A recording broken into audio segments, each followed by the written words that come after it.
ఇక్కడ illegal monetary gains మళ్ళీ total sale retail shops 1924 99,413 కోట్ల రూపాయలు క్యాష్ లో తీసుకున్నారు. దాంట్లో ఓన్లీ 23లో 615 కోట్లు అంటే 0.62% డిజిటల్ పేమెంట్స్ అయినాయి. కూరగాయలు కూడా తోపుడు బండిలో ఈరోజు పేటిఎం లేకపోతే గూగుల్ పే సో మెనీ ఇవి వచ్చేసాయి. అలాంటిది ఓన్లీ 0.62 చేశారు. ఇవన్నీ కూడా cash transactions. Government retail outlets. What is the reason? ఏవైతే అక్కడ నేను చెప్పాను ఇష్టానుసారంగా షాప్ ఇవన్నీ కూడా మ్యానుఫ్యాక్చరింగ్ హ్యాండ్ ఓవర్ చేసుకుని వీళ్ళది తయారు చేసి ఒకటి ట్యాక్స్లో పే చేస్తే తక్కువ ఆదాయం వస్తుంది.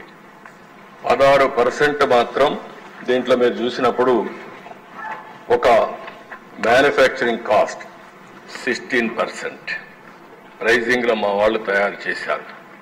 ఒక బ్రాండ్ తీసుకొని TI mansion house, rarest spirit, French brandy దానిపైన రేట్ క్యాలిక్యులేట్ చేశారు.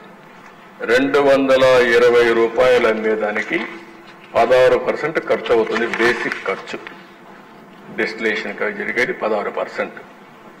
84% ట్యాక్సులు కానీ ఎక్సైజ్ కానీ ప్యాకింగ్ మీద కలెక్ట్ చేసుకునేది కానీ వేరియస్ టైప్స్ ఉంటుంది.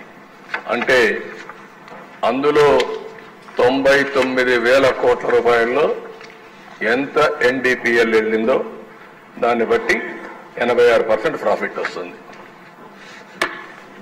ఎక్కడికి పోయిందో అర్థం. అందుకే ఆ 18,000 కోట్లలో కూడా తెచ్చే పరిస్థితి వచ్చింది. ఓన్లీ నామినల్ ఒక 2 కేసులు పెట్టారు. 20 గవర్నమెంట్ రీటైల్ లిక్కర్ షాప్స్ 9 జిల్లాల్లో పెట్టారు. ఎన్డీపీఎల్ 49 అరెస్ట్ చేశారు.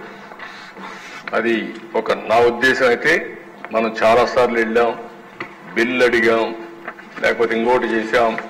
అడిగితే హౌస్ అరెస్ట్ లేకపోతే అక్కడ అరెస్ట్ చేశారు. ఎక్కడ బిల్లులు ఇవ్వలేదు. మనం కస్టమర్గా పోయినా కూడా బిల్లు ఇచ్చే పరిస్థితులు లేరు. ఆన్లైన్ పేమెంట్స్ అసలే యాక్సెప్ట్ చేయలేదు. Next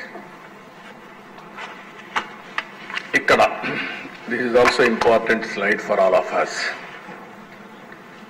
national crime bureau record bureau data ప్రకారం suicides related to alcohol and drug addiction 2022 100% increase అయింది కంపేర్ టు 18.